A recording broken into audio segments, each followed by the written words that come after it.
نے ہمیں یہ زندگی دی ہے اور اس زندگی کے تعلق سے یہ بات بیان فرمائی ہے کہ جس طریقے سے تم یہ زندگی جی رہے ہو یہ رب کا احسان ہے، یہ تمہارا سفر ہے۔ اس کے بعد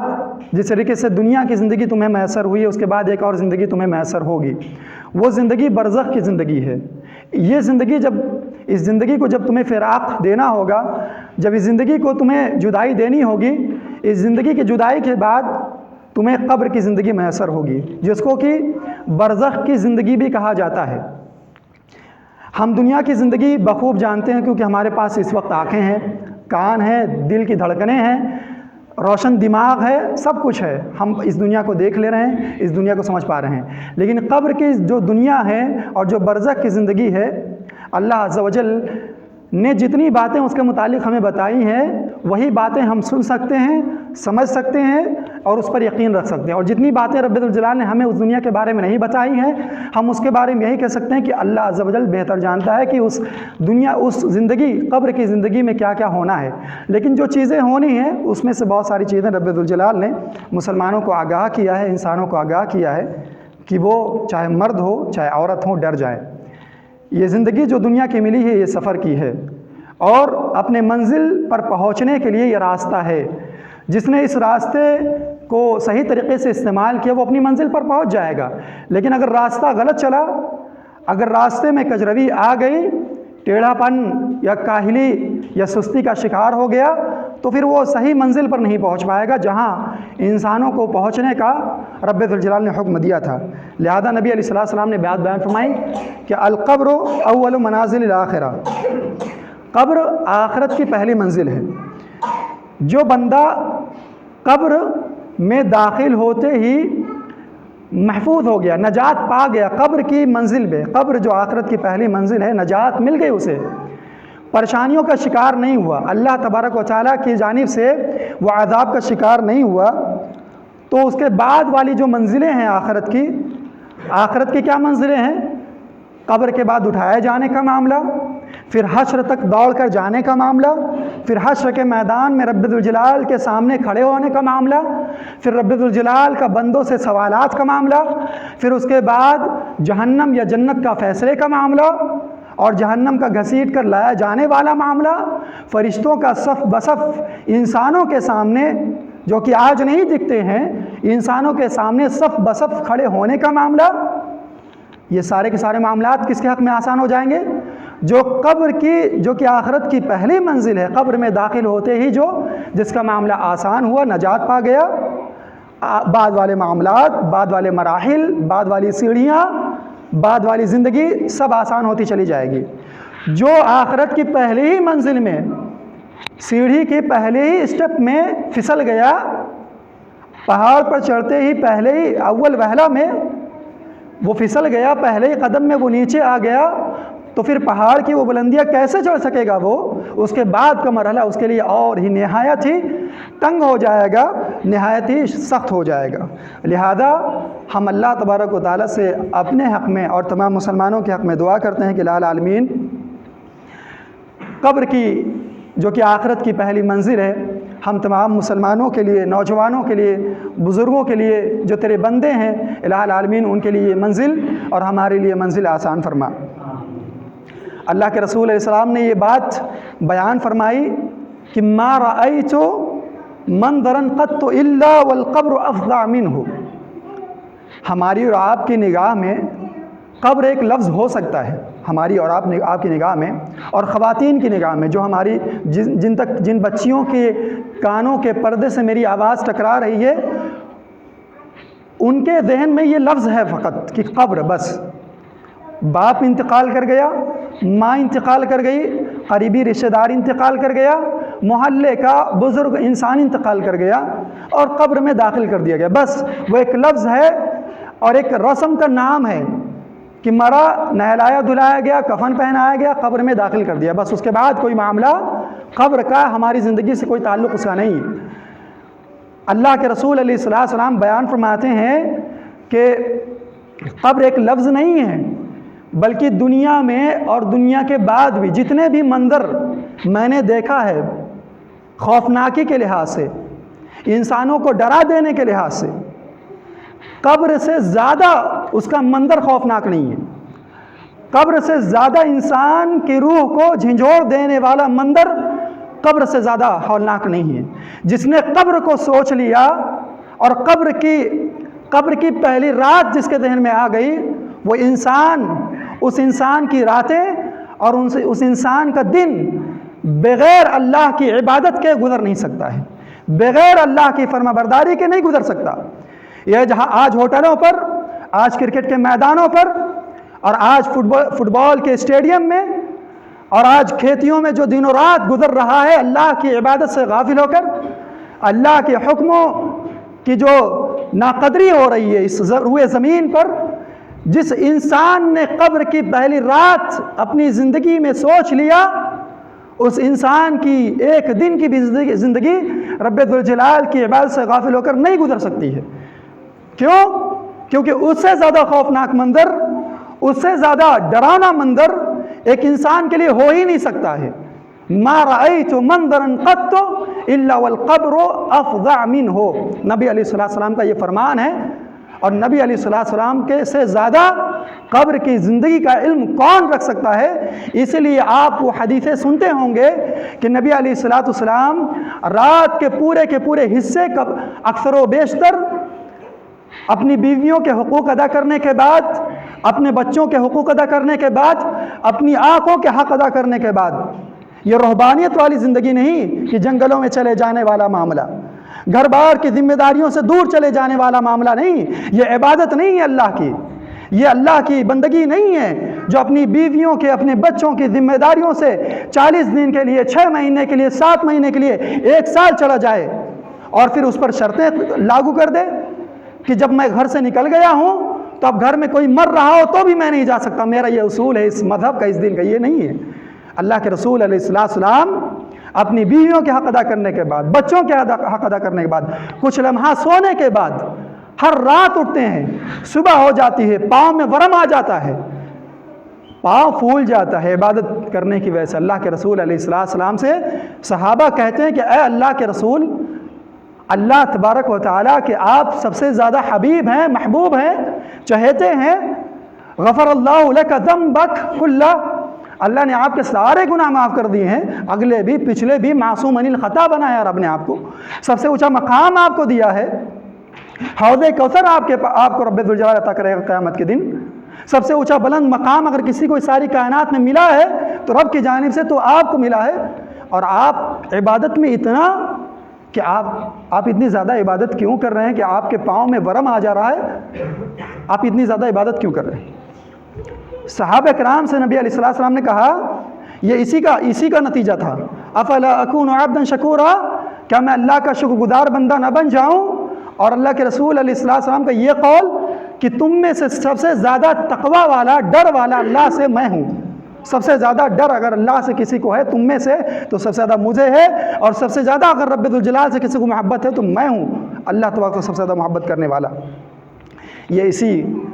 قبر کے بارے میں جو نبی علیہ السلام نے کہا کہ قبر کا منظر سب سے زیادہ ہولناک ہے، سب سے زیادہ خوفناک ہے انسانوں کی زندگی کے لیے۔ نبی علیہ السلام کی زندگی کے نگاہوں کے سامنے قبر کی پہلی رات بھی تھی اور قبر کی آخری راتیں بھی تھی۔ عائشہ رضی اللہ تعالیٰ عنہ نے کہا تھا کہ نبی علیہ السلام کا جو آخری دن تھا اس روئے زمین پر، یہ میں اپنے سے یہ الفاظ نہیں کہہ رہا ہوں، کوئی اپنے ذہن میں یہ غلط باتیں ہماری جانب سے نہ داخل کرے اپنے ذہن میں، کوئی شک ہو، شبہ ہو، اشکال ہو، سوالات کر لے اور شک شبہ دور کر لے۔ عائشہ رضی اللہ تعالیٰ عنہ کہتی ہیں اللہ کے رسول علیہ السلام کا آخری دن یہاں سینے پر تھا نبی علیہ السلام کا سر مبارک، اور روح پرواز کرتی ہے۔ نبی علیہ السلام کی یہ چہیتی بیوی اماں عائشہ رضی اللہ تعالیٰ عنہ کہتی ہیں کہ اب جو موت کی سختی میں نے نبی علیہ السلام پر دیکھی ہے، جو کہ افضل الرسل افضل الخلائق ہیں، اس کے بعد میں کسی کے بارے میں بھی جو ہے ہر کسی کے بارے میں سوچتی ہوں کہ جب نبی علیہ السلام موت کی سختی سے نہیں بچ سکے تو پھر دنیا میں کون موت کی سختی سے بچ پائے گا۔ یہ قبر کے تناظر میں اور قبر کے مراحل کے تعلق سے گفتگو تھی، اور ہمارے آپ کا زندگی کا معاملہ کیا ہے؟ قبر بس ایک لفظ ہے اور قبر تک پہنچانا ایک رسم ہے. کسی کا انتقال ہو جائے قبر میں داخل کر دو, مٹی ڈال دو, چلے آؤ, اور اس کے بعد پھر نئی رسم و رواج, بدعات, خرافات, کھانا پکاؤ, دیگے چڑھاؤ. جو اصل دین تھا, جو اصل زندگی تھی, اسلام کی جو اصل روح تھی, اس کو ہم نے بالکل گدلا کر دیا. اللہ کے رسول علیہ السلام نے کہا جانتے ہیں کہ اگر مجھے اس بات کا خوف نہ ہو کہ تم لوگ اپنے مردوں کو دفنانا چھوڑ دو, اگر اس بات کا خوف نہ ہو کہ یہ بات جو میں بتانے جا رہا ہوں, اگر اس بات کا خوف نہ ہو مجھے, تو تم لوگ اپنے مردوں کو دفنانا چھوڑ دو. اللہ کے رسول علیہ السلام نے کہا کہ میں رب سے دعا کرتا کہ لدعوت اللہ ان یسمعکم عذاب القبر, کہ اللہ عز و جل تمہیں قبر میں جو بندے کو عذاب ہوتا ہے اس کے گناہوں کی وجہ سے, اس کے کفر اور شرک کی وجہ سے, وہ جو عذاب ہوتا ہے وہ تم لوگوں کو سنا دے. قبر کی گہرائی سے, قبر کے اوپری حصے میں رہنے والے لوگوں کو قبر کا عذاب وہ لوگ سن لیں. میں اللہ تعالیٰ سے دعا کرتا اگر اس بات کا خوف نہ ہوتا کہ قبر کا عذاب سننے کی وجہ سے تم اپنے مردوں کو دفنانا ہی چھوڑ دو گے اور یوں ہی لاشیں پھینک دو گے اوپر, اگر اس بات کا خدشہ نہ ہوتا تو میں اللہ سے دعا کرتا کہ تم لوگ نہیں ڈر رہے ہو, جہنم کا تذکرہ میں کر رہا ہوں تمہارے سامنے, نہیں ڈر محسوس ہو رہا ہے لوگوں کو, اور اللہ کا عذاب کا تذکرہ میں کر رہا ہوں قرآن کی آیتوں کے ذریعے, تمہارے رونگٹے نہیں کھڑے ہو رہے ہیں اور تمہارے جسموں پہ کپکپاہٹ نہیں طاری ہو رہی ہے, سب کچھ بیان کر دے رہا ہوں, حشر کا میدان بیان کر رہا ہوں, قیامت کے دن کی ہولناکیاں بیان کر رہا ہوں, نہیں محسوس ہو رہا ہے تمہیں ڈر اور خوف, اور اللہ کے حکم کی طرف, اللہ کے اسلام کی طرف نہیں پلٹ رہے ہو, اللہ کی مسجدوں کی طرف نہیں پلٹ رہے ہو, شراب نہیں چھوڑ رہے ہو, جوا نہیں چھوڑ رہے ہو, لدعوت اللہ یسمعکم عذاب القبر, تو میں اللہ تعالیٰ سے دعا کرتا کہ مرنے کے بعد جو عذاب ہوتا ہے انسان کو سنا دے زندگی میں, تاکہ وہ عذاب سن کر ڈر جائے اور اپنی زندگی کو صحیح راہ دے دے, اپنی زندگی کو صحیح سمت دے دے اور اللہ کے تابعداری میں اپنی زندگی گزارنے کی کوشش کرے. اب بتائیے اس سے بڑھ کر کوئی خوفناک معاملہ انسانوں کو ڈرانے کے لحاظ سے, سمجھانے کے لحاظ سے, اس سے بھی بہتر کوئی طریقہ ہو سکتا ہے؟ نبی علیہ السلام نے ہر وہ طریقہ استعمال کیا انسانوں کو, اللہ کے بندوں کو اللہ سے جوڑنے کا جو ممکن تھا اس روئے زمین پر. اللہ کے رسول علیہ السلام ایک بات اور بیان فرماتے ہیں قبر کے تعلق سے کہ ان للقبر ضغطہ, ان للقبر ضغطہ, انسان قبر میں داخل ہوگا, قبر میں داخل کیا جائے گا, اس قبر میں داخل کرتے ہی مٹی جیسے انسان ڈال دیں گے اس کے اقربا رشتہ دار, تو وہ زمین, وہ قبر اس میت کو, جنازے کو دونوں جانب سے اتنی زور سے جکڑے گی کہ اس کی ایک ادھر کی پسلیاں ادھر کی پسلیوں میں داخل ہو جائے گی, ادھر کی پسلیاں ادھر کی پسلیوں میں داخل ہو جائے گی. یہ قبر کے پہلے اول وہلہ میں یہ معاملہ ہوگا, اور ہمارے نزدیک قبر ایک لفظ کا نام ہے, قبر تک پہنچانا ایک رسم کا نام ہے. اللہ تبارک و تعالیٰ رسم سے اٹھ کر, ایک نام سے اٹھ کر اللہ تبارک و تعالیٰ جو قبر حقیقت میں ہمیں اور آپ کو درس دے رہا ہے, قبر کا لفظ ہمیں اور آپ کو جو نصیحت دے رہا ہے, اللہ عز و جل ہمیں اس کو حاصل کرنے کی توفیق عطا فرما. اللہ کے رسول علیہ السلام کے ذریعے سے رب الجلال نے قرآن مجید کے اندر بیان فرمایا کہ قبر کے اندر کا معاملہ ایک اور انسانوں کو سامنا کرنا پڑے گا, وہ یہ کہ اگر اللہ کی فرما برداری کرتے ہوئے انسان نے زندگی گزاری ہے, اللہ نے جو احکامات دیے ہیں اسلام, قرآن اور نبی علیہ السلام کے حوالے سے, اس پر وہ چلا ہے اور اس نے لحاظ کیا ہے اور اس کی قدر کی ہے, اس کو یوں ہی وہاں سے گزر نہیں گیا ہے. مسجدوں کے پاس سے بیڑی کا دھواں اڑاتے ہوئے گزر جانا آج معمول کی بات ہوگی آپ لوگوں کے لیے اور لوگوں کے لیے جو ایسا کرتے ہیں. سگریٹ کا دھواں اڑاتے ہوئے اذان ہو رہی ہو گزرنا یہ آج معمولی بات ہوگی اور معمولی طریقہ ہوگا آپ اور ہم لوگوں کی زندگی میں, لیکن قبر کی پہلی رات اور قبر کے اندر داخل ہوتے ہی جو معاملہ ہوگا وہ کیا ہوگا؟ اللہ کے رسول علیہ السلام کے ذریعے رب الجلال بیان فرماتا ہے کہ اگر تم اللہ کے حکموں کی پاسداری کرتے ہوئے اللہ کے نیک بندے بن کر دنیا میں رہے تو موت کے وقت بھی تمہارے لیے آسانی ہوگی، اور جیسے ہی تمہیں قبر میں داخل کیا جائے گا فروح و ریحان و جنت نعیم، تو اچھی اچھی خوشبو آئے گی، تمہارے لیے غذائیں فراہم کی جائیں گی اچھی اچھی، و جنت نعیم، اور جنت کی بہت ساری نعمتیں تمہارے لیے قبر میں مہیا کر دی جائیں گی۔ اور اگر تمہارا معاملہ ایسا ہی ہوگا جیسے کہ میں نے بتایا کہ نہ مسجد کا احترام، نہ اذان کی عظمت، نہ قرآن کا احترام، نہ محمد رسول اللہ صلی اللہ علیہ وسلم کی زندگی کا احترام، نہ ان کی تعلیمات کا احترام، نہ رب ذوالجلال کے تقدس کی عظمت، نہ اس کا وقار اگر نہیں ہے ہماری اور آپ کی زندگی میں، تو اللہ عز و جل کہتا ہے کہ وَأَمَّا إِن كَانَ مِنَ الْمُكَذِّبِينَ، اگر اس کا معاملہ جھٹلانے والوں کی طرح ہے، گمراہوں کی طرح ہے، گمراہی والوں کی طرح ہے، فَنُزُلٌ مِّنْ حَمِيمٍ وَتَصْلِيَةُ جَحِيمٍ، تو پیش کیا کیا جائے گا، قبر میں داخل ہوتے ہی کھولتا ہوا گرم پانی اسے پیش کیا جائے گا، اور جہنم اس کے حق میں لکھ دی جائے گی۔ اور نبی علیہ السلام کی وہ حدیث بڑی مشہور ہے کہ قبر میں داخل ہوتے ہی جیسے ہی بندے کو قبر میں داخل کیا جائے گا، اس کے ساتھی اس کے رشتہ دار لوٹ جائیں گے، وہ اپنے رشتہ داروں کے قدموں کی آہٹ، اپنے دوستوں کے قدموں کی آہٹ وہ مردہ انسان سنے گا، اس کو زندگی ملتی ہے قبر میں، وہ سنے گا۔ اب کوئی یہ نہ کہہ دے کہ اس میں دیکھو کہا جا رہا ہے اس حدیث میں کہ مردے سنتے ہیں۔ رب نے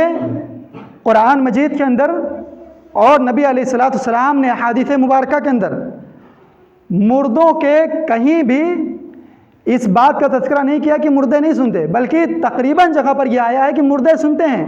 لیکن مسلمانوں کو یہ حکم دیا گیا ہے کہ آپ کا کام ان کو سنانا نہیں ہے، بلکہ جب جیسے آپ کا رشتہ دار ہے وہ دفن کر دیا آپ نے اس کو، تو اب آپ کھڑے ہو کر آپ کو کیا کرنا ہے، اغفروا لأخیکم، استغفروا لأخیکم، اپنے بھائی کے لیے اللہ سے معافی مانگو، اپنے بھائی کے لیے اللہ سے معافی مانگو، واسألوا له التثبیت فإنه يسأل الآن، اور اس کے لیے اللہ سے کیا مانگو، اپنے مرے ہوئے بھائی کے لیے کیا مانگنا اللہ سے کہ اے اللہ ابھی اس سے سوال کیا جائے گا، اس کو ثابت قدم رکھ، اس کو توفیق دے اللہ کہ یہ اپنی زبان سے ادا کر سکے اور ان سوالوں کا جواب دے سکے جو فرشتے ابھی تو بھیجے گا ان تک، اور وہ سوال کریں گے۔ فَإِنَّهُ الْآنَ يُسْأَلُ، سننا ان کو زندگی ملی، وہ سنیں گے، ایک کافر بھی سنے گا، ایک مشرک بھی سنے گا، ایک مسلم بھی سنے گا، جیسے آج آپ بھی سنتے ہو، کان ہے آپ کے پاس، اور جو اللہ کو نہیں مانتا وہ بھی سنتے ہیں، یہ ساری کائنات سنتی ہے۔ ویسے ہی قبر کی دنیا ہے، اس میں جو بھی جائے گا اور چاہے جیسے جائے، حادثے کا شکار ہو کے، جل کے، ڈوب کر، دفن ہو کے، چاہے جیسے جائے، وہ اس مرحلے سے گزرے گا اور سنے گا سب کی باتیں۔ اور خفق نعالہم، آہٹ سنتا ہے، سنے گا، لیکن مسلمانوں کو کس بات کا حکم ہے، ان کو سنانے کا نہیں ہے، بلکہ اللہ سے دعا مانگنے کا ہے کہ اپنے بھائی کے لیے دعائے مغفرت کرو، بخشش کی دعا مانگو، اور اس کے لیے ثابت قدمی کا سوال کرو۔ کیسی ثابت قدمی؟ فَإِنَّهُ الْآنَ يُسْأَلُ، کہ ابھی اس سے سوال کیا جائے گا۔ کیا سوال ہوگا؟ من ربک، دو فرشتے آئیں گے اور سوال کریں گے، اٹھائیں گے کہ من ربک، تمہارا رب کون ہے، تمہارا دین کیا ہے، اور فلاں یعنی محمد صلی اللہ علیہ وسلم کے بارے میں تم کیا جانتے ہو، تمہارا کیا خیال ہے۔ اگر مومن ہوگا، نیک ہوگا، اللہ کا عبادت گزار ہوگا، تو اس کی زبان سے نکلے گا ربی اللہ، میرا رب اللہ ہے، میرا دین اسلام ہے، میرا یہ محمد صلی اللہ علیہ وسلم اللہ کے بھیجے ہوئے رسول ہیں، پیغمبر ہیں، میں ان پر ایمان لایا، میں ان پر اسلام لایا، میں نے ان کی باتوں کو سچا جانا۔ اس کے لیے نجات، آواز آئے گی افرشوہ من الجنہ، جنت کا بچھونا بچھا دو قبر میں اس کے۔ اور اگر وہ اس کا معاملہ کفر کا ہے، شرک کا ہے، بدعت کا ہے، خرافات کا ہے، تو کیا آواز آئے گی، وہ کیا کہے گا، ہائے ہائے لا ادری، مجھے نہیں پتا، مجھے علم نہیں۔ تو کیا کہا جائے گا، ایک فرشتہ جو ہے لوہے کا بہت بڑا ہتھوڑا لے کر کھڑا ہوگا، اور ہتھوڑا مارے گا اس پر اور اتنی زور سے چیخ مارے گا وہ انسان، وہ نافرمان، وہ ناہنجار، کہ جو اس کے گرد ہوں گے، ساری دنیا جو اس کے ارد گرد ہوگی سب سنیں گے، الا الثقلین، سوائے جنوں کے، شیطانوں کے اور انسانوں کے۔ یہ جناتوں اور شیاطین، انسان نہیں سن پائے گا یہ آواز جو عذاب قبر کی ہوگی۔ اگر اللہ تعالیٰ سنا دیتا ہے انسانوں کو تب کیا معاملہ ہوتا؟ یہ مسجد جو 5 وقتہ خالی ہوتی ہے، جہاں 1000 لوگوں کی گنجائش ہوتی ہے اور 5 وقتہ میں 2 لوگ ہوتے ہیں، 1 لوگ ہوتے ہیں، یہ مسجدیں پھر کبھی نہ خالی ہوتی، یہ مسجدوں کے اذانوں کی تقدس باقی رہتا۔ اور تو اور آج معاملہ کیا ہے، ابھی جو میں نے واقعہ بتایا، ایک آدمی اور بہت بڑے عالم لوگ اپنے آپ کو بنتے ہیں، بہت بڑا جبہ، بہت بڑی دستار، بہت بڑا مقام، بہت بڑا مرتبہ، کیا معاملہ لوگوں کا؟ کہہ رہے ہیں کہ عبد القادر جیلانی رحمۃ اللہ علیہ امام ہیں وہ، اور اللہ تبارک و تعالیٰ نے ان کو علم دیا، انہوں نے تعلیم حاصل کی، اسلام کی روشنی پھیلایا، اسلام کا جو راستہ تھا وہ لوگوں میں عام کیا، لیکن اسلام کے راستے سے غافل جو لوگ ہیں آج، ان کا معاملہ کیا ہے؟ اسلام نہیں چاہیے لوگوں کو، کیا چاہیے؟ اس قصے کی روشنی میں یہ ہے کہ عبد القادر جیلانی رحمۃ اللہ علیہ کا کپڑا دھونے والا دھوبی، اس کا انتقال ہوتا ہے، قبر میں جاتا ہے، ایک عالم بیان کر رہا ہے، میں نہیں بیان کر رہا ہوں، قبر میں جاتا ہے، داخل کیا جاتا ہے، وہ فرشتے آتے ہیں، سوال کرتے ہیں کہ من ربک، تمہارا رب کون ہے؟ ساری دنیا کے مسلمان جان رہے ہیں 3 ہی سوال ہونا ہے قبر میں، اور جواب صرف 2 طرح کے ہیں۔ مومن ہے تو کہے گا ربی اللہ، میرا رب اللہ ہے، میرا دین اسلام ہے اور یہ محمد صلی اللہ علیہ وسلم ہے، اور دوسرا جواب اگر کفر و شرک اور بدعات ہے تو کیا کہے گا؟ ہائے ہائے لا ادری۔ یہی 2 ہی قسم کے جواب ہیں، لیکن ان کا دھوبی جو کپڑا دھلتا ہے وہ اس کا انتقال ہوتا ہے، قبر میں داخل کیا جاتا ہے، فرشتے آتے ہیں، کہتے ہیں من ربک، تمہارا رب کون ہے؟ تو وہ دھوبی کہتا ہے میں عبد القادر جیلانی، نام نہیں لیتا بلکہ وہ غوث اعظم کہتا ہے، دنیا میں سب سے بڑا مددگار اللہ عز و جل، غوث اعظم کا معنی، وہ کہتا ہے میں غوث اعظم کا دھوبی ہوں۔ پھر اس کے بعد دوسرا سوال کہ تمہارا دین کیا ہے، اس کے جواب میں بھی کہتا ہے میں غوث اعظم کا دھوبی ہوں۔ تیسرا سوال فرشتے کرتے ہیں کہ یہ محمد صلی اللہ علیہ وسلم کون ہے، تو اس جواب میں بھی وہ یہی بات کہتا ہے کہ میں غوث اعظم کا یعنی عبد القادر جیلانی رحمۃ اللہ علیہ کا دھوبی ہوں۔ تو اس کے بعد آواز آتی ہے، فرشتے بڑے تعجب کرتے ہیں، یہ کیا بات، سوال رب نے مجھے یہ دیا ہے اور جواب یہ 2 طرح کے ہونے، یہ تیسرا جواب کہاں سے آ گیا؟ ادھر سے جواب آتا ہے اور آواز آتی ہے ایک طرف سے، یعنی گویا کہ اللہ کی آواز ہے کہ ارے یہ میرے جو ہے میرے ولی اور میرے پیر اور میرے بزرگ کا دھوبی ہے، اس نے جو کپڑا دھلا ہے میرے پیر کا اور میرے بندے کا، اس کے کپڑا دھونے کی وجہ سے میں نے اس کو بخش دیا ہے، افرشوہ من الجنہ، اس کے قبر میں جنت کا بچھونا بچھا دو۔ سارا معاملہ مومن۔ نبی علیہ السلام کی وفات کے بعد 500 سال کے بعد عبد القادر جیلانی رحمۃ اللہ علیہ پیدا ہوتے ہیں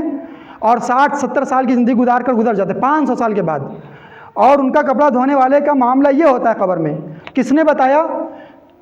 جبرائیل آنے سے رہے، کیونکہ نبی علیہ السلام اس دنیا سے رخصت ہو گئے تو جبرائیل نہیں آ سکتے، اور 500 سال کے بعد یہ معاملہ ہو رہا ہے۔ بتایا کس نے؟ خبر کس نے دیا؟ یہ اللہ کے معاملے میں اور اللہ کی شریعت میں جو گھسپیٹ ہو رہی ہے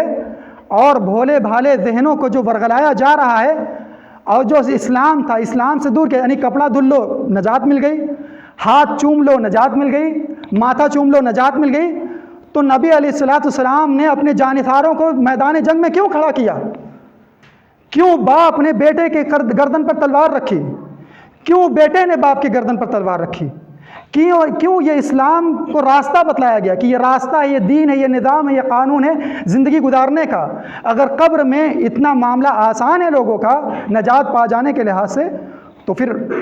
ہر گاؤں میں امام ہے،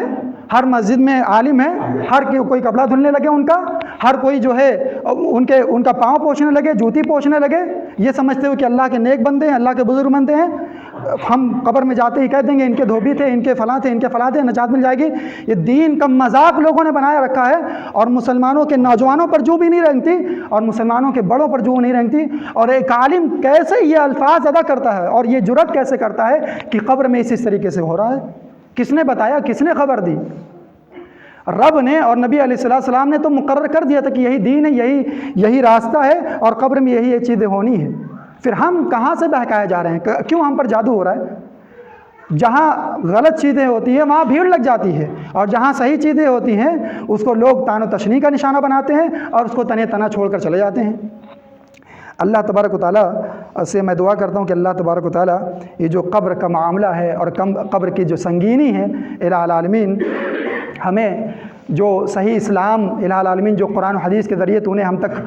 جو ہے پہنچایا، اور ہمیں اس بات کی توفیق دی کہ ہم قرآن و حدیث کی روشنی میں وہ دین حاصل کریں اور وہ تعلیمات حاصل کریں جو تو نے نبی علیہ الصلوۃ والسلام پر اتارا تھا، جو نبی علیہ الصلوۃ والسلام نے صحابہ تک پہنچایا تھا اور خواتین تک پہنچایا تھا۔ الہ العالمین اسے حاصل کرنے کی اور اس پر عمل کرنے کی الہ العالمین ہمیں توفیق عطا فرما۔ الہ العالمین قبر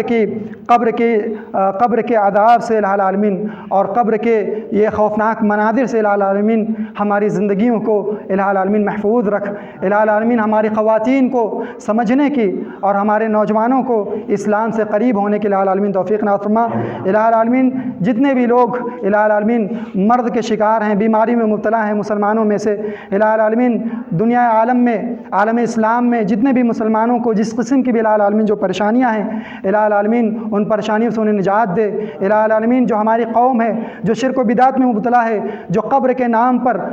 اور بزرگوں کے نام پر، ولیوں کے نام پر تیرے اسلام سے جو راہ راست سے جو بھٹکے ہوئے ہیں، صراط الذین انعمت علیہم، جو نیک لوگوں کا جو راستہ تھا، جو بزرگوں کا راستہ تھا، الہ العالمین جو اس راستے سے بھٹکے ہوئے لوگ ہیں، الہ العالمین ہم تمام لوگوں کی رہنمائی صحیح اسلام کی جانب کر۔ الہ العالمین نبی علیہ الصلوۃ والسلام کا سچا ساتھی، سچا سپاہی الہ العالمین ہم تمام لوگوں کو بنائے رکھ۔ آمین وآخر دعوانا الحمدللہ رب العالمین۔ بارک اللہ لنا ولکم فی القرآن العظیم ونفعنا وإیاکم بالآیات والذکر الحکیم، انہ تعالی جواد کریم ملک بر رؤوف رحیم۔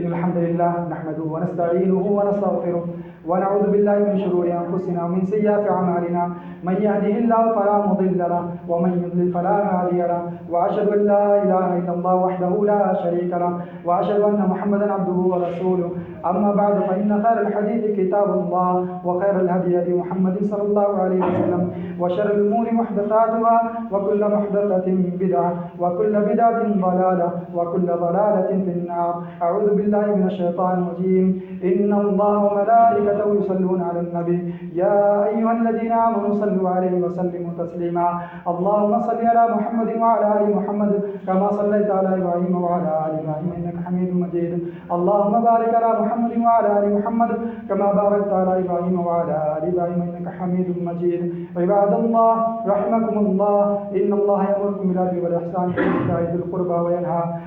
عن الفحشاء والمنكر والبغي يعظكم لعلكم تذكرون، اذكروا الله يذكركم وادعوه يستجب لكم ولذكر الله تعالى أكبر والله يعلم ما تصنعون۔